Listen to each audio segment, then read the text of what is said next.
Now, don't get me wrong, reading manga online is pretty easy and convenient, but there's nothing like cracking open a fresh book and reading in hand. It's just not the same. Seeing the art and detail up close, the physical turning of pages, and that fresh book smell, it's just a totally different experience for me. And lately, to give myself a break from all the screens, I've been trying to make it more of a hobby of picking up manga here and there to read, because with anime, a lot of times you only get a season or two, and if you get really into it, you're waiting for a long time before the next season produce, when you could just pick up the manga and get deeper into the story. So with all that being said, let's talk about the last 5 manga that I recently read, and a few others I'm currently reading that I haven't finished. I'm gonna try to keep this short and pretty spoiler free, because a few of these caught me by surprise, and I don't really want to ruin the plot or the experience for anyone else. So first we're going to talk about Gachiakuta, the garbage manga. Or the manga about trash. Mangaka behind Gachiakuta, he was a big Soul Eater fan, became an assistant on Fire Force, which is also by the same mangaka. And now she's got her own shonen manga that's published in Kodansha magazine. But it's totally different premises and like a pretty unique world and plot setup to Gachiakuta. Everybody in this book tosses out garbage. There's like the nicer side of their world, and then there's the slums where they throw like all the garbage. Rudo lives in the slums, and Rudo is like basically a junk collector. He likes to look through the garbage, see if he can find anything worth value or worth using, and it ends up turning to bite him in the ass because they treat the trash real serious in this manga. Off the side of this slums in the city where they live, they have what's called the pit, and it's just like a deep fall down where they throw all the garbage, and Rudo doesn't know what's down there, at least in the beginning of the book. This book kind of, it opens up with the world, and then it starts to give you a little insight into what's kind of going on with the trash and everything, but it's more so like the beginning. So crazy power concept that they fight with weapons, but they're like imbued with like energy, and anything that's like dear and important to you in this manga can basically be turned into a weapon. First things first is the volumes of Gachiakuta are the slightly bigger format, that accompanied with the crazy and intense artwork in this manga makes for a beautiful read. It looks like she takes some of the inspiration from Fire Force with like Shinra or Rudo and his character design, and the way that he can't smile, also homage to Shinra. Not can't smile, but when he smiles, it looks like an evil villain face, just like Shinra. The art, it's unique, but it's intense and like eye-catching. The serious parts, the serious panels, double page panels and everything, they're insane. The detail, the shading, the world, everything. Like with living in a world with trash and trash monsters, it's crazy to see like the creativity with the weapons and the way that the weapons work. It's really unique. It's interesting. Like I've been reading a lot of shonen manga because I've had the Shonen Jump app on my phone. I caught up on a lot of the mangas from anime that I like and started new ones, but I kind of got like really burnt out on shonen. This, though it's shonen, is refreshing. It's a different take on the world. I always appreciate when a mangaka comes up with something that's like outside of the box. There's so much difference in this compared to a lot of other mangas. I think there's supposed to be an anime releasing next year, but I'd say 10 out of 10 read just for art style. I mean, the story's good too, but off art style alone, 10 out of 10. Gachiakuta. Check it out.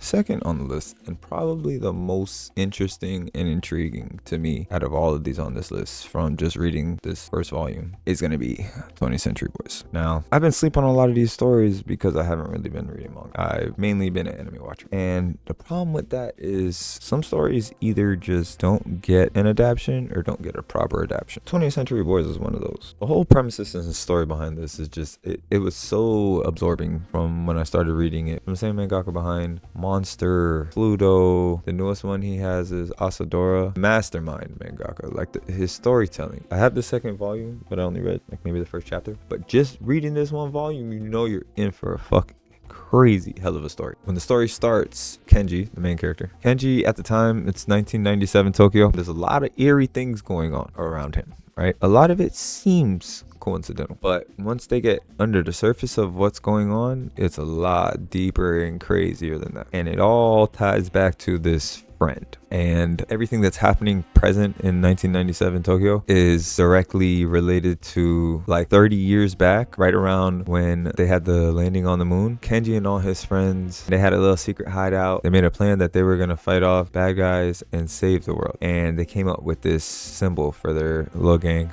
I say the word gang loosely, like it's not a gang like that. His little friend group, it's like 5 of them, right? So they made a flag. That's what the symbol is for their little stronghold. They set up like a little base in the woods so so they could all go hang out, you know, what they used to do in the fucking 60s or something. Like when you ain't had nothing to do and you went outside, you went and made a fake clubhouse, playhouse or some shit with sticks, and I don't know what the hell they did back then. But long story short, you think everything was lighthearted and you know, they were kids, you know, but somebody, we're not sure who it is yet, is taking all the plans and the stuff they talked about and bringing it all to life, because they spoke about what could happen if bad guys or stuff were to happen for world domination and what they would do to stop it. But what's happening 30 years later is all the stuff that they said was going to happen from the bad guys that were trying to take over the world starts happening, and it all comes back to Kenji, and it all has a correlation to Kenji. But you have to find out like how and what are they going to do about it, and how are they doing these things. There's this crazy, they call him friend, that now 30 years later has an organization where he has a bunch of followers, you know, like a cult, and he has them carrying out and doing things under, you know, his word. It's crazy because at first it just looks like a regular religious group, but then you find out it's way deeper, way darker than that, and the crazy shit that he's got going on and what he's doing behind the scenes. Kenji can't let it slide, bro. He just can't. Kenji's not one of them, you know. He's running around with the baby strapped on his back the whole time, so he can't. He said he got to stop him. I've been fucking missing out on this story. The art style is good as hell too for the time. I think it originally came out in like 2001, some shit. I can't remember. I really like the story. I want to see where it goes, what happens as it unfolds and develops. So number 2, probably most intriguing. Off a story alone, 20th Century Boys, 10 out of 10. I'm sorry, my bad. 11 out of 10. We'll continue reading. All right, now third, let's talk about an eerie and chilling manga, Blood on the Tracks.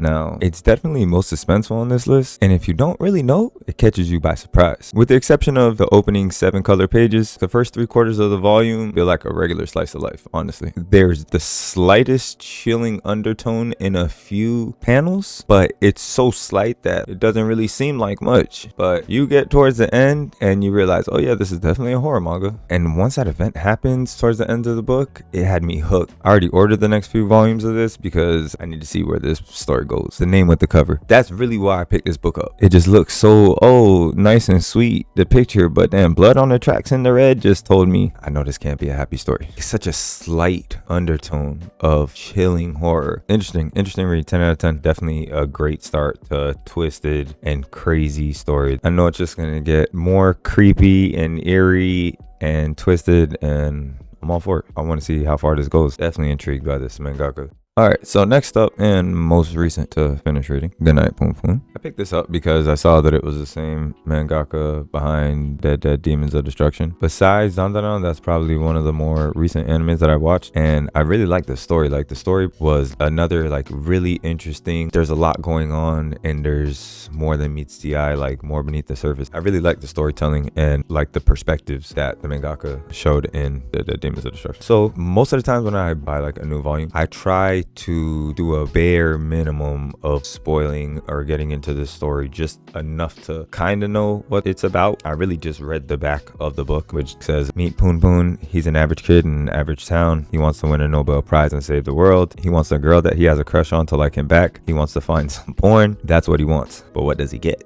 Every time he like tries to talk to God, this is who shows up, and it's always a funny shot of him. He just shows up random as hell, like pops out of the cut. Comparing this to 20th Century Boys, I read these probably within a week or two of each other. They have like a similar interest level to me, where there's a bunch of things going on in this, but the difference with this and 20th Century Boys is Punpun is really just living like everyday average life, but he just has fucking bad luck. Just bad shit happens to him. It's like a story of teen adolescents going through puberty, experiencing things, learning to grow up, because Punpun's really naive. Like naive as hell. Like he just thinks he can do anything. Like, hey, if I do this, then everything will be cool, right? And it's like beyond optimistic. It's unrealistic most of the time, the shit that like he thinks he can do, or thinks it's going to be that easy or that simple, and it never is. It's human. It's like just a regular story of seeing a kid struggle through adolescence, because he's definitely struggling. Shit doesn't go his way and it hits him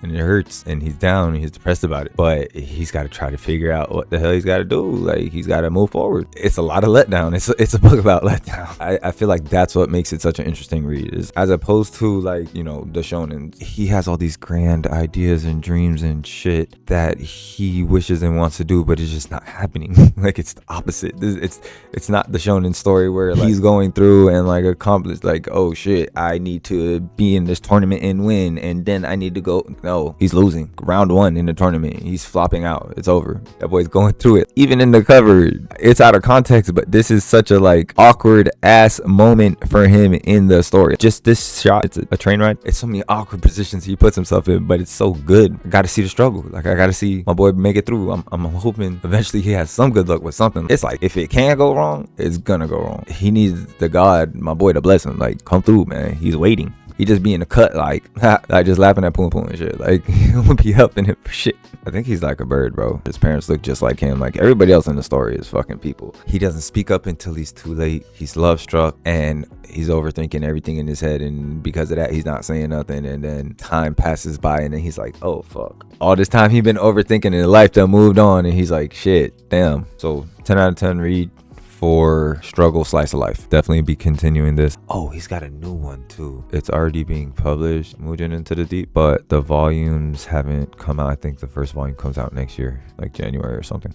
And last, we have DRCL, Shinichi Sakamoto's version of Bram Stoker's Dracula. And this is the one manga that I don't know how to feel about it. Out of all the ones that I've picked up recently and read, it's a little hard to follow. It's definitely different. It's a different take on Dracula. I picked this up because I picked up Innocent and I liked the art style of Innocent. I happened to flip through this in Barnes and Nobles, and the art of the few pages I saw, I was like, oh, this is some good ass art. So I just decided to give it a try. I didn't like really flip through it and look at real details and try to spot, you know what I'm saying? And it's just a nice ass book. The actual hardcover, the matte finish and the texture, just, it felt me up. It got me. So I ended up picking it up to try it out, right? But the story is just, like I said, different. The way Dracula comes to being into this, it's kind of confusing to me. He controls plants and shit. Like, he comes from plants and it's like a monster. Like, when you see it, me personally, I was like, what the fuck? It threw me for a loop because Innocent, I guess it's because it follows a story, like more of a true story. It doesn't have too much crazy outlandish shit. It's just like following the story. It takes place in like the 17th or 18th century. It's executioners. This is just different, way different. I didn't expect it to be like magical. Like, that's literally Dracula, or the person that Dracula takes over the body. You see the red eyes. It's a boy with a girl soul in it, I guess, that comes out at nighttime. I didn't really get the full explanation of that either, because they only talked about it like towards the end. They kind of confused me. Maybe you have to read the other volumes for that, but the way they draw like these like star snowflake things for when Dracula comes, the flower vine zombie shit is just, I don't know, it's different. Other people might love it. For me, it was just a little harder to follow and a little harder for me to get into, because I was just like, what? I'm all about the vampire shit. That's why I picked this up. Hellsing Ultimate is still one of my like favorite when it comes to just a vampire, bloody, gory anime. One of the best. This one is just, it's a little too far out there for me. I don't know how to put it. It takes like the concept of Dracula and makes it too, it's like pretty. Dracula got like flowers all over his, I don't know. To each his own. To some people that might be, Dracula with flowers might be what they've been waiting for and looking for, but I don't know. Compared to all the other books, this one was just a little harder to follow. Artwork is top notch, but for me, I'm gonna give it a 6 out of 10. And this is probably the only one I'm not too sure if I'm gonna continue. I'm not hard pressed to go buy volume 2. The hardcover and the texture and the art sold it for me, but the story wasn't. So 2 other mangas I've been reading, just haven't fully finished. Innocent, which I was already just talking about, haven't finished. It's a pretty long volume. It's like 600 some pages. I started, I got like halfway. The main thing that does bother me about this volume, in a review on Amazon, somebody said this, and once I got it and started reading it, I fully agree. The format for it, what's the best way to put it? It's deceiving. It's very deceiving. You would think because of the taller format, you're gonna have bigger pages, nicer, bigger art. That's really one of the main reasons why I grabbed these omnibus volumes. The bigger format, bigger art, it just looks nicer. It's printed in a much smaller format, damn near like this size. Right? It doesn't fill out the pages. All of that extra is just empty, right? And it's printed very close into the spine. It's a shame because a lot of the 2-page panels are really good shots. We're not really getting that full omnibus experience. You feel me? Story-wise though, I like this story more than DRCL, if we're talking from the same manga. Another thing about this print too, the pages, they're similar to the pages of the Death Note all-in-one, where they're like paper thin. You have to be careful the way you fold them. They like wrinkle like easy. A fragile omnibus. Even the cover and the spine is very thin. I mean, mean, it was a deal, so it doesn't bother me. And I'll probably just continue it to finish the story. Yeah, I just had a few gripes about that. I was like, damn, homie cheated us out of that. Not bad. I'm only halfway though in that first book, so I won't give it a full rating. Let me finish the full book and then I'll. This one, however, is much more interesting. This is very crazy manga that I'll be continuing. Homunculus.